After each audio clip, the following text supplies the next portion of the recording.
Let's get loaded on Lansdowne.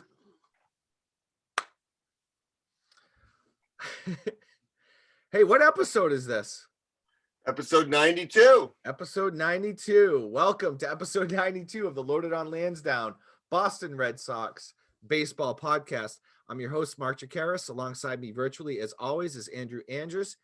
And Andy, we haven't recorded in a couple of months. There's been a couple of COVID-related issues that we've had, but we will persevere. And I like your little friend there, little Pablo Sandoval action. There you go.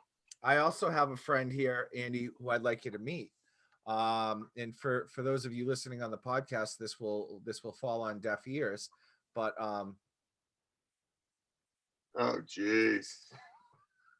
Those of you watching on YouTube, yeah, we're seeing a very large, big, fatter than normal fat-headed Mark Jacaris here. Oof.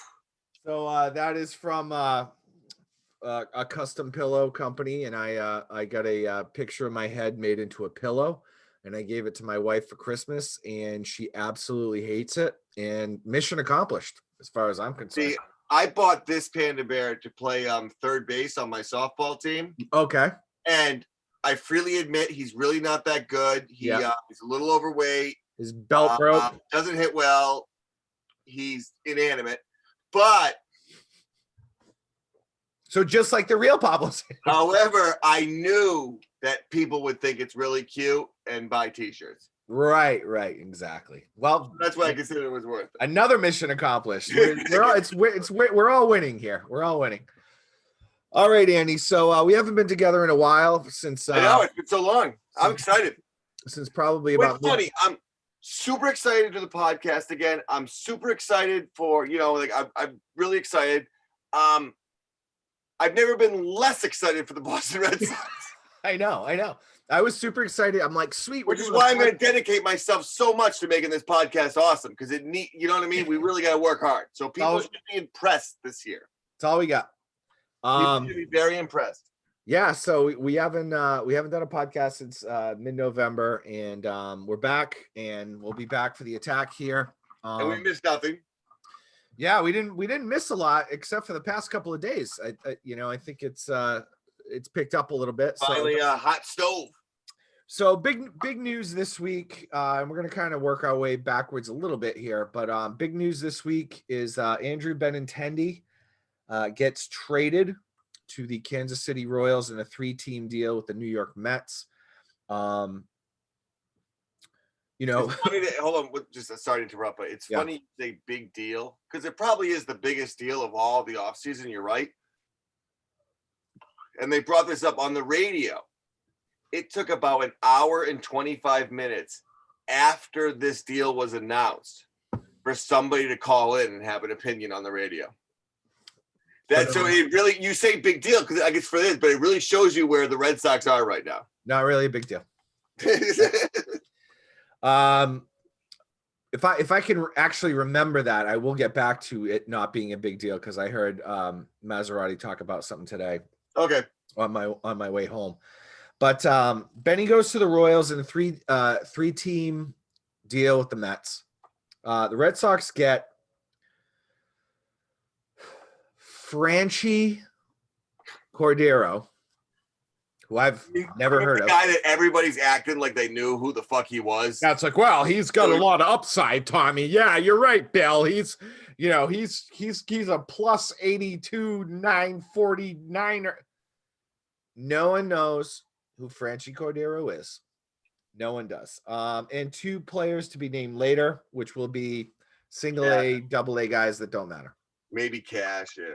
So I just want to break it down. So Andrew Benintendi was the number 7 draft pick in the 2015 draft. He's 26 years old. He has a career 273 batting average with 51 home runs, 260 RBIs, 53 stolen bases. His 32 outfield assists were the most in Major League Baseball for the past 4 years. That is even last year when he didn't really play. Cordero is also 26. He is a career 236 hitter. He has hit a grand total of 12 home runs. He's only played in 95 games. over the course of, I think, 4 seasons. He can play all 3 outfield positions.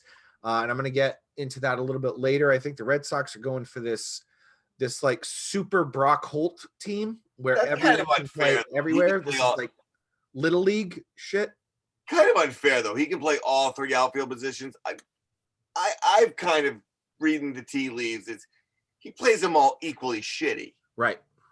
Like right. It's not like he's Mookie Betts. I can put him anywhere I need to in the out. I mean, let's ease up on that. Right. Jack of all trades, master of none. Yeah. Pretty much. I mean, in my opinion, this is the Red Sox giving up on a guy. This is bad blood. This is stuff that went wrong internally, honestly. I just think the Sox thought he wasn't worth it. He was Benintendi was set to make north of $6 million this year. And they were just not, they weren't going to have it. Cordero, they're still paying some of his contract. Cordero is set to make $800,000 this year. So, I mean, in my opinion, they were like, can we get some sort of player that's, same position, a little bit comparable, not even comparable, because Cordero is the player that the Red Sox wanted Benintendi to be, all right, which is this home run hitting guy. Benintendi spoke about it. People have been like, what went wrong the past 2 seasons? And he said, well, I've been trying to hit for more power. Like he came up with that on his own. No way, dude. That is 100% on the Red Sox. It's so frustrating, this world where you have they really expect to have 9 hitters who do the exact same thing, who act the exact same. It's just in all the stats you like about him, like in 2017, what do you have? Like with 77 RBIs. RBIs we don't count those anymore. What annoys me the most, he had 100 runs scored, and we're supposed to ignore runs scored. All these computer geeks, which is the reason we're supposed to ignore runs scored. Like, if you're scoring runs, you're getting on base. We're still keeping track of score in the end of the right. That's how we figure out who wins the game. Exactly. So it's a really frustrating thing. I mean,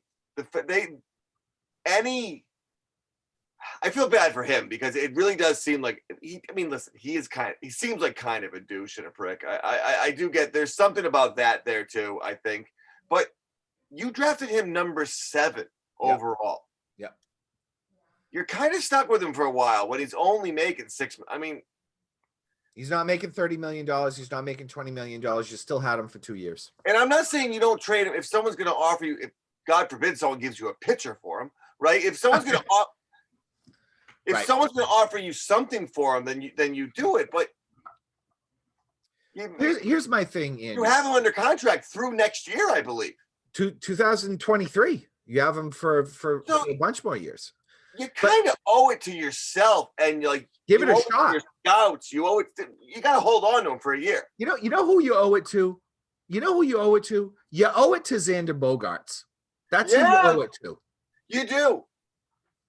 Because you traded everyone else away, so you owe it to Xander Bogaerts, right? But when's he going to start looking around? Well, we'll talk about that maybe later. All right. But here's the thing with Benintendi, right? At the very least, right? At the very least, you have a player who has you give him another chance. Okay, so let's say you got him for nothing. Okay, you got him for nothing, and you could wait until mid-season to see if he either gets his form back, or then you trade him. It's just crazy. Or he's hurt again, and you just forget about him. I mean, you're the dude. I don't want to hear this. Oh, $800,000. You're the Boston Red Sox. Well, we're definitely gonna get into that one. The other thing about so here's a personal anecdote about Benintendi. So I found out that he was going to be traded, and I said to my son, It was this morning, or I'm sorry, yesterday morning, whenever you get traded, yesterday morning. And I was like, Andrew, and I was about to tell him, and I said, I don't want to ruin this kid's day. It's his favorite player on the team. He was on the Little League Red Sox, had the jersey number 16. We took pictures. We sent it to the Red Sox. They sent us a Benintendi ball. My son's like, yay, like he's all pumped up. And my son goes, why does everything bad happen to me? Oh, hey, you gotta learn the hard way, man. I said, yeah. I said, okay. So yeah, I mean, my son was heartbroken, and it's like, he's like, and then he goes like Mookie Betts, and then Andrew Benintendi said, hey dude, I don't know what listen, it's in the grand scheme of things, it's probably good that he's learning with someone like Andrew. Like, there's a whole generation of people who just learned that lesson with Tom fucking Brady. Yeah. Okay, so I mean, it's exactly. Well, I mean, I just think it's funny, and you and I have spoken about this privately, but it's been, I mean, I know it's 2021 now, but like it's been 2 baseball seasons since the Red Sox won the World Series and had 119 wins. And that team, seems like forever ago. The greatest outfield since Lynn, Rice, Evans, like gone. They're gone. All of them literally are gone. Well, maybe. I mean, I guess they're like Jackie Bradley's still in the mix. Ugh. Yeah. Great. All right, the worst one of the 3. Great. Awesome. And by the way, and we also talked about this privately. The whole Jackie Bradley thing, like bringing him back, you would bring a guy like that back for his defense, essentially, defense up the middle. Of course. He's not getting any younger, man. No. And he comes back with his tail between his legs. If he comes back, then it better be very team friendly. Yeah, because there's always been reports of, oh yeah, this team wants him, that team wants him, this team wants him, that team wants him. No way. I don't know. All right, so moving on. Another big move this week. The Red Sox sign Hirokazu Sawamura, Japanese relief pitcher. It's a 2-year deal. He's 32 years old. He's going to make $2.4 million on this deal. So basically 1.2 a year. In Japan, 2.96 ERA, 1.18 whip. I'll get to that in a minute. 352 outings, 88 as a starter. He hasn't started since 2014, so he's going to be a reliever. Yep. 8.2 strikeouts per 9. But here's the catch. 2.7 walks per 9. Bum, bum, bum, bum, bum. That's a big, yeah, that's very, very Japanese. The a lot of 3-2 counts, a lot of. Yep. It's gonna be a lot of slowness. It's gonna be a lot of high counts here. 2.7 walks per 9, man. All right, so here's the deal, Andy. I looked up this guy on YouTube. Checks out Japanese. He is going. He's actually Japanese. Okay. He's going to be the second coming of Daisuke. He's going to throw 1 million pitches. He's going to nibble corners. First of all, I don't even know if he knows another side of the plate, because everything I saw with him, with lefties, he was all away, high and away, high and away, high and away. With righties, he was like high and inside, high and inside.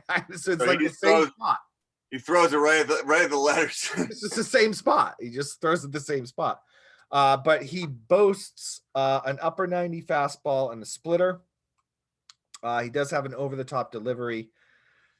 I don't know. I mean, the Sox have had good luck with Japanese relievers, so I don't know. What do you got on this guy? Anything? I get the fact that we're talking about him. I mean, it's this should be like the, hey, here's another guy who's shown up to spring training.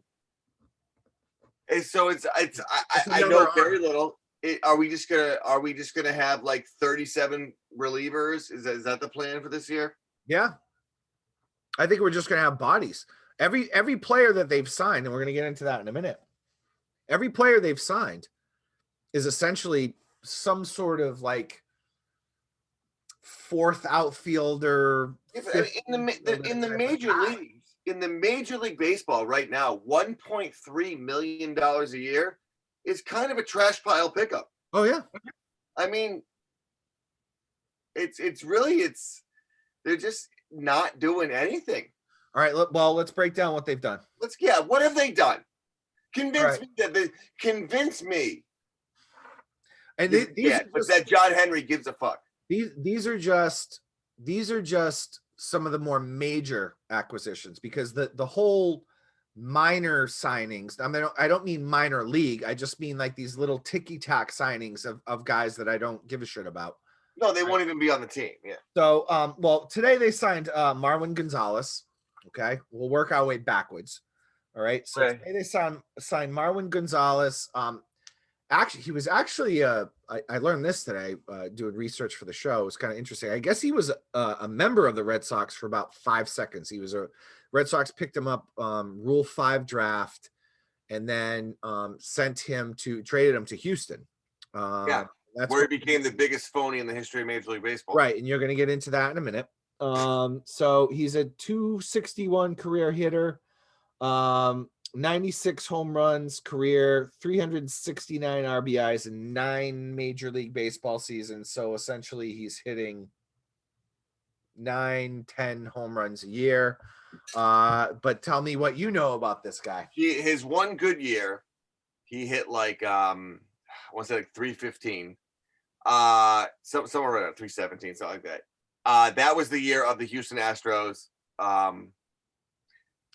trash can bagging, and apparently Barstool had an article about this. I think it was Hubs. I'm not exactly sure. I think it was Hubs. It probably was, because he's the most anti Astros guy out there. Yeah, he really is, more than the Red Sox. And it was like they broke it down like per like pitches that involve trash cans. He is the number one guy, if not top, let's say 3, just to kind of cover my ass. Like this guy. And then the year after that, he hit, I don't know, 209. So it's so there might be a correlation there. I'm not listening. There's no proof. Proof. So yeah. So they signed him today. Maybe Alex Cora owes him a favor. I don't know. Well, they like each other. Yeah, they do. They're tight. And I think you're starting to see Alex Cora being like, bring in some of my lesser guys that I just like, I think can be ball players. Locker room guys. Yeah, I think so. Yeah. I think you're seeing that. And that's fine if they were bringing in real baseball players. That I'm way cool. Bringing all the locker room guys you want. Right. Yeah, but you have to have actual players. Continue with these great signings, please. So and again, we'll work our way backwards. So February 3rd, they signed Garrett Richards. All right. Who's basically a back of the rotation guy, possibly a swingman. 1 year, $10 million. He's 32 years old. Career 4.50 ERA, 23 games started, 5.5 Ks per 9, 3.5 walks per 9. He sucks. Walking and rolling. Seriously, we're just gonna walk the house down here. February 2nd, they signed Kiki Hernandez, former Dodger. Very familiar with him from the playoffs and everything else. I mean, I guess it solidifies your second base position, but he's essentially he's a Brock Holt type of guy. He you know what he is though? He's kind of Brock Holt, but like we're about a year and a half too late, 2 years. You know what I mean? Yeah, exactly. Really, the Dodgers are done with him. I mean, I think this means, signing Kiki means smell you later for Michael Chavis. I think I don't know what the plan is for him. He might be the next one to go. But Kiki 240, he's got some pop. He hit 17 home runs in 2019. He hit 21 home runs in 2020. No, that's not right. That can't be right, because that was last year and there was a shortened season. But he's got some pop. He's got some pop. But I can't imagine him making any much of a difference except for to solidify the second base position, really. You have somebody there every day, I guess. Right. Yeah. Well, and of course we're going to end the podcast with your talking about Pedroia and how he's gone, and they need that. This is a solidifying second base is something they should have done, when they should have signed DJ LeMahieu, but they haven't had a full-time second baseman in 5-6 years. Yeah, that's true. So on January 25th, they signed they traded for Adam Ottavino, which I would be so pumped about this if this was 2 years ago. The name I recognize, though. Yeah, exactly. He's actually a guy who can kind of pitch. I think it's 2 years too late. Yeah. This was a salary dump for the Yankees. The Red Sox rarely trade with the Yankees. Which was very weird to make a move with the Yankees. Yep. They didn't give up. Red Sox gave up was it a player to be named later, or was it? Yeah, it wasn't. Yeah. It was like cash and it was nothing. But that just goes to show you, I think, that's very telling. If I'm going to break this down, that's the Yankees saying, well, the Red Sox aren't going to beat us this year, so who freaking cares? It also should be telling the Red Sox that the Yankees asked everybody else. Right. It's okay. Nobody wants this dude. Yep, exactly. So he had a 1.90 ERA in 2019. Last year he had like a 5-something ERA, but that's not too indicative of what he can do, because that was he had like this outing against the A's where he gave up 6 runs and didn't record an out. Yeah, I remember that. So like his ERA actually would have been a tinge under 3 if that one outing never happened. Right. So oh. He had what, and again, you got to remember, not as many starts with the whole 60 game season or whatever it was. He has one bad outing that's going to be extremely glaring, and it was right for his for his final stats. Clearly, look, as far as he goes, I like the trade. I do. I mean, they didn't. It's not like they gave up a ton of prospects or anything for him. Look, at the very least, if he performs well, like let's say he's sub 2 ERA, the Red Sox aren't going anywhere this year. So what do you do at the trade deadline? You move them, maybe flip them, right? Too, but they need people just to hold the ball and stand on the rubber, dude. Right, I know. They don't have that. They're missing people. But yeah, Andy, I think that's what they're going to do at the beginning of the year. But I think that if the ship sinks so bad and this guy can perform well, I think they can get actually a lot for him and do this whole thing that they're doing, which is restocking, and we're going to get to that. Which is not giving a shit about the Boston. About the fans, absolutely not. All right, so the other thing, December 14th, they signed Hunter Renfroe, a career 228 hitter, 97 home runs in 3 full seasons. Not bad. He's an all or nothing. That's all he does. He's an all or nothing guy. He's got 97 home runs, and if he's batting 230, he probably has like 180 hits. Yep. You know what I mean? Maybe. He's like an Adam Dunn type of guy who's just gonna crank bombs or strike out, which is what all of Major League Baseball is. Mad cuts. I was watching MLB Network the other day, and those guys, those old school guys, what's their names?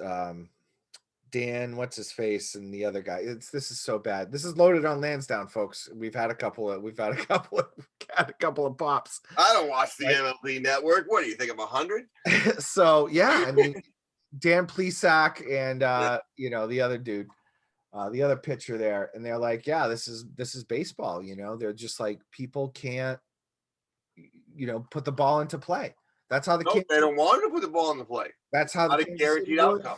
The Kansas City Royals won the World Series in 2015 because they put the ball in play. Yeah. Everyone was putting the ball in play. No one was like ready for the ball because it's like that it doesn't happen. It's the nerds. They want it's all about the guaranteed outcome that you can mathematically, do a stat for. It's awful. Strikeout, walk, home run. All right, so here's your Red Sox opening day starters, Andy. This isn't a lineup. I just do it by. Oh, you're not gonna. Yeah, you. First base, Bobby Dahlbeck. Second base, Kiki Hernandez. Shortstop, Xander Bogaerts. Third base, Rafael Devers. Catcher, Christian Vasquez. It's not a terrible. I gotta be honest. Stop right there. Not a terrible infield. Nope. Not. As long as Devers doesn't eat himself into. Dahlbeck, I'm not sold on Dahlbeck yet. I mean, it was a small sample size, but yep, he might be a major league player. So far, so good. So, yeah. I mean, you're gonna put Chavez out there? No, I'd rather have Dahlbeck out there. So give him a chance. Catcher Christian Vasquez, left field Franchi Cordero, center field. I think Verdugo is going to move to center. Yeah, I think he has to. Right field Hunter Renfroe, and then DH JD Martinez, who struggled mightily since they took away his video banky. Well, and JD Martinez, if he had an option, would not be he did have an option and he didn't take it because he knows if there was a market for JD Martinez, he would not be on the Boston Red Sox right now. And he shopped around and nobody was interested. This is true. No doubt he shopped around. The Wynn Casinos. All right, they came out with their first numbers for major league team wins. I think it was today, actually. I think it was at 9. We're assuming 162 games. Right, assuming 160. Let me guess. Hold on. What do you think they have the Red Sox at? I haven't seen this. Am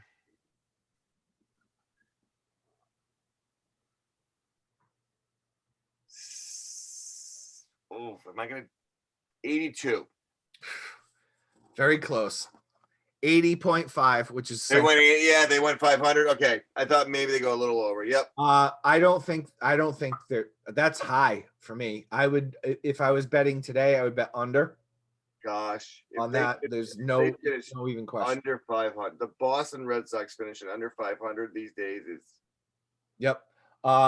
There is in my opinion, I think there's a strong possibility that they finish last in the AL East. By the way, I forgot to mention, starting pitcher of opening day would be Eduardo Rodriguez, obviously. Coming back. But all right, I'm going to defend Chaim Bloom for a minute. Okay, I'm going to defend all these moves. I'm going to defend the job he's done. I don't like what he's done. He was hired for a reason. Okay? Yeah. He was hired for a reason. What he was hired for is exactly what he is executing. So he's the hatchet man? They told him, we need to cut payroll. We need to rebuild the farm system. We need to start building sustainability. All right. And he has this 5-year plan in his head. Okay. So I don't like what the Red Sox are doing, but I personally do not blame Chaim Bloom. No, I think okay, if we're going to talk about a specific person, I don't think he has really that much power. He's doing what his bosses want him to do. Now, don't all of us do that on like so many levels? Now, do you give any credence to the rumor? And it keeps coming up enough that John Henry's trying to kind of clear the books, if you will, make all the payroll as low as possible because he's on his way out and it's time to sell the team. I don't know. I mean, for John Henry during COVID, and this is the other thing I wanted to talk about, so we can. It's a great transition.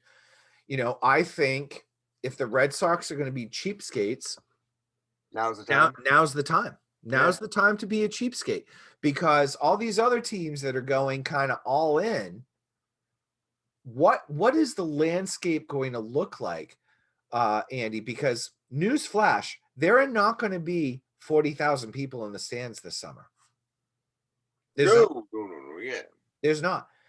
Maybe next year there'll be 40,000 fans in the stands. But I would think more, if they're doing 25% this year, all I can see is 50% next year. Man. So I mean, and baseball needs the revenue there, because it's not like football. They're making the vast majority TV revenue. Baseball really does depend on selling those tickets. Andy, they need. Andy, why do people go to baseball games? Sit in the sun. Sit in the sun and drink beers.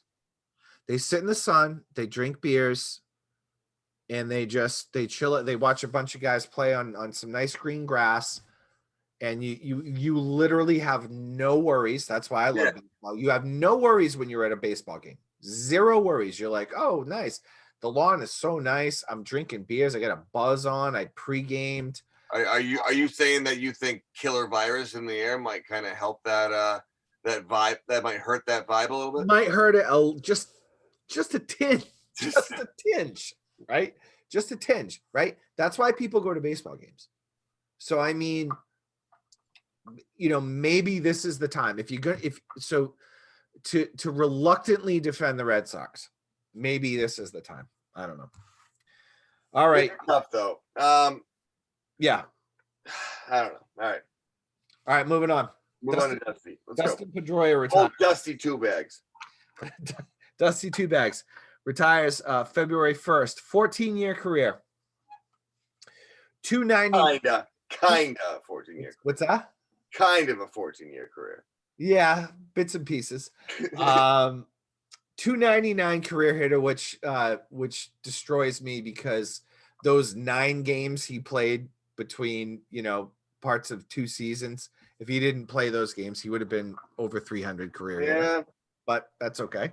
140 home runs, 725 RBIs, 138 stolen bases, 805 OPS, my eyes treat me well. 51.6 WAR. He was Rookie of the Year in MVP in 2007. He was MVP in 2008. He is a 3-time All-Star. He is a 4-time Gold Glove winner. The whole debate on Twitter and on these Facebook groups, is he a Hall of Famer? And I say no, he's not a Hall of Famer. However, now it's funny, because before you say your however, it's you do your thing. I'm gonna grab some more wine. Go. There's the idea of, is he a Hall of Famer? Well, in what my idea of what a Hall of Famer should be, I think it should be not even close. I think that if I had it my way, I would go to the Hall of Fame, and I could probably get rid of at least 20% of the people in there. I'm thinking closer to 35, 40% of the people in there. Okay. And the fact that someone like Scott Rowland got 50% of the vote, even in the conversation. I mean, if that's what we're doing, then fuck it, let him in. Okay. But I'm in what I think should be, no. Yeah. It's really tough, because second base in baseball, I think, when you look at baseball, you look at, well, in any sport, right? Positions are different, right? So in football, you're going to have linemen that make the Hall of Fame. And then people are going to be like, I don't even know that guy, right? Because because who do we look at? We look at quarterbacks and we look at receivers, right? In football. That's what we look at. Of course, John Elway is going to be in the Hall of Fame. Of course, Randy Moss is going to be in the Hall of Fame, right? Of course, even tight ends, right? Of course, Rob Gronkowski is going to be in the Hall of Fame. But you look at like linemen, and you're like, why is he in the Hall of Fame? I never heard of that guy. Well, yeah, he was a big fat like white offensive lineman from like BC, and he like really blocked well. But those are the nuances of Not how you block like this. That's how you block. Is that why you didn't play in the NFL? Because that's why when I was a walk-on at BC, I no. They said, get the fuck out of here. They said, you're 5'10", you weigh 175 pounds, get out of here. And you block like this. Get the fuck out of here. I block like this. Like I'm milking 2 cows. That's the clean version of where we're going with this, okay? Fair enough. But I mean, you look at baseball, second basemen traditionally have been little guys, not as little as Dustin Pedroia, right? But they've been smaller dudes, and they have a certain skill set that you're not going to get from other positions. So in baseball terms, you want your best defense up the middle, right? So your shortstop, your second baseman, your center fielder, and your catcher all have to be, traditionally defensive minded. Now, Cal Ripken Jr. changed that with the shortstop position, because shortstops used to also be kind of little guys, right? Yeah. Cal Ripken was like 6'3", but he could move and he could hit for power, and he changed the position. Now you get your A-Rods and your Nomars and everything else, right? Second base really hasn't been changed by anyone. It's been little dudes, right? No, I mean, Craig Biggio did a pile of steroids and stuff, but besides that, not much other. Yeah, but all right, that's fine, but he's still a little dude. He was a little dude. He was as wide as he was tall. Yeah, I mean. Right. But I mean, so you have that thing going on. Your corner, you want power from your corner outfielders and your corner infielders. Okay, that's in your DH if you're the American League. That's where your power comes from. And then traditionally, yes. Yeah, traditionally your defense comes from the middle. So, with Dustin being, 5'8", 5'7", whatever he's listed as, I mean, I don't know. Like, you have to keep in mind his position when you think about the Hall of Fame. So I'm going to break this down for you. So this is a new thing. I never even knew about this. It's called JAWS, JAWS. All right. And it was something made for this dude called Jaffe. It's a Jaffe War score system. All right. And it measures a player's Hall of Fame worthiness by comparing him to players at his position who are already enshrined in the Hall of Fame. Okay. So your average second baseman in the Hall of Fame has a 69.7 WAR. Okay. Yes. Very, very, very funny and sexual. Dustin has a 51.6. Okay. So obviously lower. They do what's called a WAR peak, which is a 7-year sample. Okay. Pedroia has it's 44.8. Okay. Dustin has a 41. All right. And this with the entire JAWS thing, everything they add in. Yep.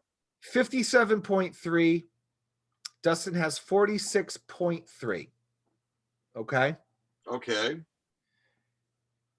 They rank him 20th. So he's below the average and everything. He's below the average, but hear me out.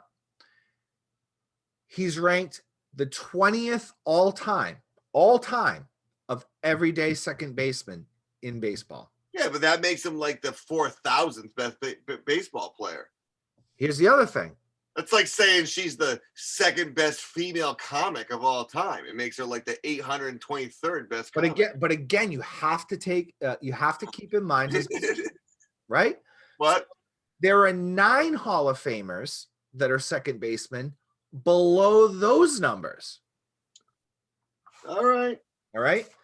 So hashtag math. All right. I got crazy with this one. All right. He had 4 injury shortened seasons. He retired before the final year of his contract. If he was healthy, Maybe. So he would be 37. Maybe he'd get a 1 or 2 year extension. Maybe. Let's assume he would. Okay. Okay. Because, look, when the dude was on, he was on. Correct? No, he's an excellent baseball player when he was healthy. All right. So let's add 5 years of let's add 5 years of stats to his general stuff, okay? Which is the 4 years he lost because of various injuries. World War II. Yeah. The 4 years he lost bombing Berlin. Okay. No, let's add the 4 years he lost for injury, 2015, 2010, and the past 2 seasons. All right. Or the past 2.5 seasons. Okay. All right. I got numbers everywhere here. Oh my God. I can't read. This is going to be so boring for everyone. Okay. I'm going to try to break it down. Yep. If you averaged everything that he did, okay, assuming he was healthy, I know this is all hypothetical. All right. His career stats would have been a 302 batting average. He would have hit 200 home runs as a second baseman who's this big. He would have had 1,075 RBI. Yep. 1,000 RBIs there's a ton of Hall of Famers. Big number. No, that's a big number. That's a huge number. Okay. You can do it, but it's a big number. All right. There's only in the Hall of Fame, there's only 6 second basemen with more home runs than him, only 9 with more RBIs, and only 12. And there are 12 with a lower batting average than he would have had if it was gone from 299 to 302. I think he'd be in. If he didn't get injured, he would have been in the Hall of Fame, and I think it would have been easy pickings. And I do think Dude. Anyway, I wouldn't vote for him, but I think he's in the conversation. If I could shit gold, I'd be a millionaire. I mean, it's what do we? If your last argument is, well, if his average wasn't 299, but it was 302, why don't you make it 308? Why don't you make it 340? I mean, like come on. If he would have hit 308, what are we doing? No, but I do. He was an excellent you know player. what I'm saying. You know what I'm saying. I know exactly what you're saying. I think he should be a Boston Red Sox Hall of Famer just because he was part of a very, very important time in Red Sox history. He was unfortunately, when he became old enough to be a leader, he became a little annoying. Right. He was way better when he was just a young kid busting his. He was really fun then, man. That arrogance when he was younger was fun. Yeah, and then when he got older and the Bobby Valentine years and there's a couple tough, like, I'm the leader here. It's like, well, if you have to say you're the leader, are you really the leader? But so he wore himself a little thin here, to be honest. But I do agree. Great player. He's going to go down. He'll be one of those people that, as far as us for our age, we're always going to remember him. Oh yeah, absolutely. I mean, I saw him, I know the joke is a laser show, but I saw him hit some bombs and I'm like, how does a person of that stature? It's funny because he's kind of baseballs. I always think about talent wise and production wise. He is what everybody wanted Trot Nixon to be. Right. You know what I mean? Because they're that very. We always talk about because the Red Sox, the fans just love Trot Nixon and Dirt Dog. Such an underperformer, like so overrated. But like that whole Dirt Dog and the whole in the trenches, like he was that. And Pedroia put up numbers, which was really it was great. Yeah, and he was on Section 10, and that was an awesome episode. But. One of the things he said was he said, I never took a play off. And I got to tell you, I agree. No one can disagree with that.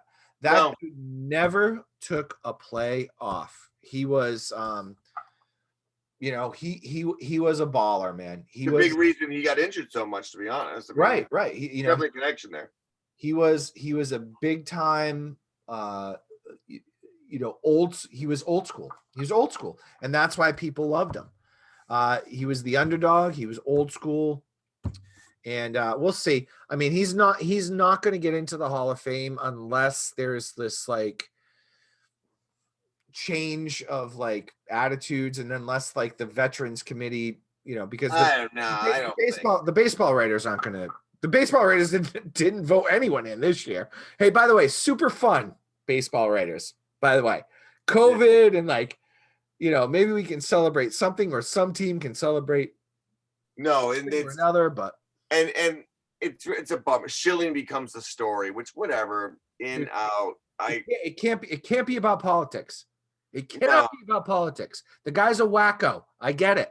It can't be about politics. But the fact that look at what he does on the field, and here's the thing I hate about baseball. I'm sorry, I'm going nuts. Here's the thing I hate about baseball. Will you please consider the freaking playoffs when you do the Hall of Fame? No, I know. That's so frustrating. Compartmentalize that. It's you can't do that. Go ahead. I'm sorry. That's so frustrating. But even beyond Schilling, it's funny because, and there's definitely an argument there.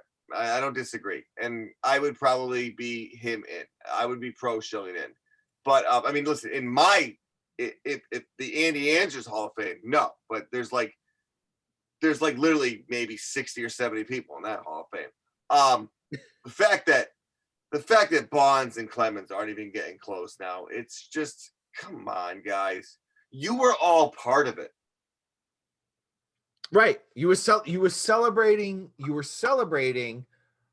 baseball at that time. Everyone loved baseball at that time. When Barry Bonds was breaking those records, and all you guys, you cannot tell me that you were like, oh, what? He's on steroids? They all knew.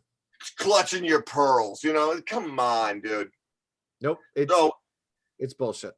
You can't even really have the Curt Schilling argument until we figure out that one. It is absolutely bananas that they're not going to do that. Because you got David Ortiz coming up next year. You have A-Rod, right? I mean, we're talking legit. Manny's not going to get. I mean, dude, David Ortiz might not get into the Hall of Fame, and he should. 100%. He's the best. And I don't want to hear this Edgar Martinez argument. No, stop with the Edgar Martinez argument. Stop that. David Ortiz is the best designated hitter of all time, and it's not even close. And, dude, you're not going to put A-Rod in the Hall of Fame. The guy, I mean, listen, top 10 douche. I get it. But you're not going to put him in the Hall of Fame. But totally likable after he retired. Way better after he retired. Hey, J-Lo helps, but Yeah, she definitely does. All right, we ready to wrap this up? Yeah, we got to put this thing to bed. Hey, let's land this plane. We went on longer than usual because fans demanded it. I understand. We love talking about baseball, and this is episode of Loaded on Lansdowne. I already forgot the friggin' episode number. 92. So, 92 of the Loaded on Lansdowne Red Sox baseball podcast. I'm your host, Mark Chikaris. Alongside me always, virtually, of course, is Andrew Andrews, and we will see you next week. Peace.